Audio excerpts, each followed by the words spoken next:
So I want to tell you a story right now that kind of illustrates why healthy healing is important and how powerful those feelings of an ended relationship can be in terms of how it controls us and affects us. And so that you can be aware of that. And I'm sure you're feeling a lot of that right now, unfortunately. And you've probably seen that in others and I've seen that in others. But sometimes if you hear someone else's story, then it kind of underlines it and brings it home. So this is the story. And I'd finished training some clients in the morning. I was sitting at this one spot that I like to eat at. I was just finishing up, and I had one of my Gold's Gym shirts on. I used to manage Gold's Gym, and I did some independent training there afterwards. I had typically wear one of my Gold's Gym shirts a lot of times when I'm training people. And this lady walks by, beautiful, very attractive redheaded lady, and she's walking by. I'm sitting outside and I just finished eating. And this particular place, like the birds would come pick over the leftover food. They'd hang around and look for scraps on the table before the waiters would take it away. And so there's like some birds kind of picking at it at a plate that, on a table a few spots away from me. And she stops and she's like staring at them like with this amused look on her face. Like, and think about it later, she's probably hungry. She probably has gone through so much. She hadn't even eaten in a while. And then she looked over and she saw my Gold's Gym shirt. And then she smiled and she starts walking towards me and said, "Oh, you're from Gold's Gym." So I just came from there. And she had a brochure for Gold's Gym in her hand. I said, "Okay." And I first thought she was going to ask me some questions about training and whatnot. And then she asked me, "I wonder if you know my husband. His name is, blah, blah, blah. And he works out at Gold's Gym." And she's like, he's out here right now and I'm looking for him and he won't return my calls and he's with someone else that, long story short, this guy left her for another woman and wasn't returning her calls. She couldn't get a hold of him. And now she's out here looking for him. She knows he works out at Gold's Gym and she's telling me he's a pro football player and his name is blah, blah, blah. And I knew the guy's name. And I also knew she was looking in the wrong spot. And I was like, well, no, I know who you're talking about, but I have never seen him here. And he's probably not in this area. And I was in the San Jose area. And the team this guy played for was a little bit up north. And this look on her face was just like lost. I mean, it wasn't like she didn't look sad. She didn't look angry. She was just like determined to find him. And she wound up sitting down. I invited her to sit down and like you're probably not going to find him, in this area, and like it's probably going to be difficult to find him in the gym. And it's like, but curiously, like, I mean, if he's not returning your calls, I know that's a tough situation, but why are you even looking for him? And so you don't understand, I'm going to get him back, and I flew out from, and she mentioned the city that and I don't want to tell too much details because, people might know who this woman is. She'd flown basically halfway across the country. This guy her and him were common law husband and wife for a number of years while he was on the team in her city. And he got traded to another team. He wasn't playing as much. He's towards the end of his career.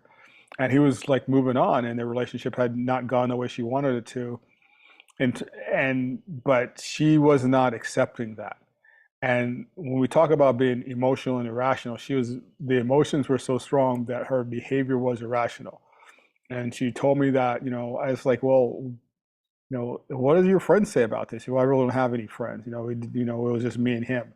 You have any family members you talk to? So, well, it's just my dad. And, he's kind of worried about me, but he just wants me to be happy. And, he's having some medical issues and her poor elderly father, and they'd come from another country. So she and he were all they had, all each other had. And he wanted the best for her, but didn't know what to do and didn't know how to help her. And he probably told her, like many people, if she had friends, would have told her this was not the good decisions. And I'm like, just listening to her story. And she's chasing after this guy that basically rejected her, left her for someone else, isn't returning her calls, flying across country, spending time, spending money trying to find this guy who's avoiding her, who cheated on her. So he's not even like, he's already proven that he's not even of the quality and level that you'd want. Why you want a guy that's cheating on you? Why you want a guy that's not calling you back? Why you want a guy that's treated you like this and left you for someone else? And I'm asking this question, like, have you really sat and thought about, you're making him out to be someone that he's not anymore, he's not, maybe he never was. You're looking at him like a diamond and he's not. And then you're chasing after this guy so much and you're putting everything into it. Now, unfortunately, you're looking like the one that has a problem. You're looking like the one that has an issue. And she's like, well, I don't want her to have them. So what are you going to do when you actually come in contact with him? If you do, and he still doesn't want to talk to you, he still doesn't wanted to be with you. You're out here trying to, well, you're going to throw him over your shoulder, take him back on the plane and fly him back to, your old hometown or whatever. And she wasn't really seeing that. And so we wound up having this long conversation, and I'm trying to reach her and explain to her how she looks to everyone else and try to get her to relate to this. You have someone that's left you for someone else, treating you that they just betrayed the entire relationship and betrayed everything you had. And I know you're trying to hold on to that, thinking that it was great, but it's not there anymore. And now it's just pain, and you're trying to get rid of the pain, and by turning back the clock and making it into something that it can't be anymore. Even if he's like, okay, oh gee, yeah, I see you, yeah, I changed my mind, let me go back to you. I mean, do you want someone that did those things to you and left you, for loss that easily, and isn't communicating with you, even giving you a chance to like talk to them, or isn't trying to explain what's going on? That's how powerful those emotions were. And it was very difficult for her to see it. And I'm trying to tell her, you're costing yourself, a possibility of happiness because you're looking back and trying to find something that's not there anymore. And we do that all the time. We can be so caught up in what we lost or what we think we lost, because she didn't lose the guy of her dreams. This guy never was the guy of her dreams. She didn't lose his great relationship. It probably wasn't that way, or he wouldn't have done it this way. But the illusion of what we want it to be, or what we thought it would be, or what we think it could be, is powerful, and it keeps us being irrational, and those emotions take over and cause that. And she needed distance, she needed time, she needed space, she needed someone to help her. She needed to jump on a plane. So the best thing you actually really do for yourself is go back to your hotel, pack up, and head to the airport and go home. And yes, it's going to be painful, but it's going to become less and less painful every day. But when you're caught up in that, if you're caught up in that right now, that's a perfect example of those emotional and irrational decisions that you can make in this. And that's how powerful this is. So understand, if you're having problems going back and forth, this is a very emotional time, and it's hard to make good decisions. That's why you need, some tools. That's why you need the tribe around you, those friends, that circle of friends that can tell you. That's why you need experience of being able to have seen this before, either in yourself or in others, to kind of recognize it. This woman, and she was someone's dream come true. Someone else, hopefully now, after she's moved past this in her life, going to be, thank goodness this guy did this, because now you're available for, something better, or someone who really cares. But while she was in this, she couldn't see anything. She couldn't see that at all. All she could see was, what she lost and what she thought she could come and have now.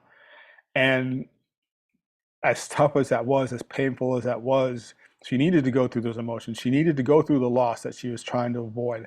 She needed to go through the pain and the sorrow that she was trying to avoid. She needed to go through the anger that she was trying to avoid, to get through those things and feel what she needed to feel, to come out the other side and actually heal. You have to go through those things to heal. If she doesn't go through those things, she's not going to get this guy back no matter what. It wouldn't last if she did, but she's not. So what's going to happen? She's going to be left vulnerable and insecure, and accepting someone, less than she's capable of having, because she's in this bad place, because she's in this negative place, because she's in this negative space. And I just remember this so distinctly, just seeing her walking up and seeing her standing there and seeing her sitting there And again, she wasn't crying. She wasn't angry, yelling, anything. She just had this half smile, determined look on her face. She was so focused on this. And it was like, wow, someone else would think this woman's, stalking and crazy and this and that, whatever. But it's just the emotions, the pain that was so overwhelming her that it was driving her actions to irrational behavior that just was unhealthy for her. There's nothing that she was doing that was good for her. The outcome of her actions was not going to be good for her in any way. And so sometimes we need to be able to step back and recognize those things in ourselves. And that's hard to do. And but it's necessary. And the emotions that you need to go through, the sense of loss is only one of them. You also need to go through the sadness. You also need to go through the pain. Also need to go through that little bit of a sense of loss, and just deal with it and let your body heal from it and grow from it and learn from it. If you try to hold on to fighting that loss and keeping those emotions from happening and avoiding those things, then you're going to be stuck. And she was stuck in despair, and she was stuck in irrational behavior, and she was stuck in actions that just were not healthy for her. So I hope that you understand by just hearing her story how powerful this time can be and how vulnerable you are going to be, possibly can be, and how your decisions may not always be the best decisions. Take your time, understand that, yeah, time is your friend and healing takes time. And try to make the best decisions and have some people around you that you trust. And if you're not sure if you're doing the right thing, that you can at least sound to them and listen to them and get some input from them, so that just like you protect maybe your friend or your family member or sibling or whatever, and tell them that you have those trusted people around you. Sometimes she had everything in front of her, every possibility of having all the things that she really wanted were in front of her. But as long as she looks behind herself and chases the past as opposed to growing into the future, she's never going to find them.